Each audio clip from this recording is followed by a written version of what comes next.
Hadithi hadithi. Nikisema hadithi hadithi mnajibu vipi? Hadithi njoo. Tujaribu tena. Hadithi hadithi.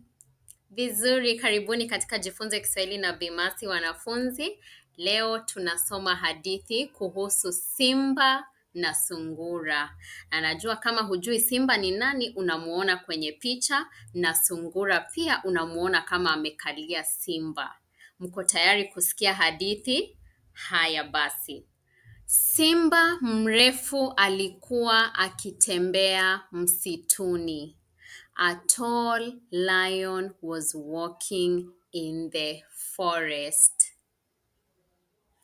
Alikuwa na njaa kubwa. He was very hungry. Ghafla, aliona sungura mdogo akichimba shimo. Suddenly, he saw a small rabbit digging a hole. Simba alinguruma kwa sauti kubwa. Hebu nguruma kama simba nisikie. The lion roared loudly. Njoo hapa. Chakula cha mchana.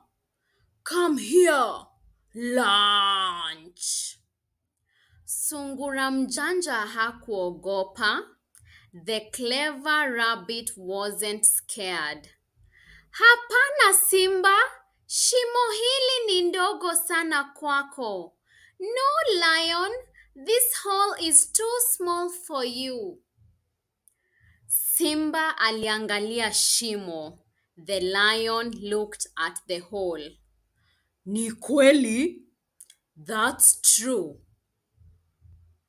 Sungura aliendelea kuchimba. The rabbit continued digging. Lakini kuna shimo kubwa zaidi mbele. But there's a bigger hole ahead. Simba alikimbia mbele haraka. The lion ran ahead quickly. Sungura alitabasamu na kuruka kwenye shimo lake.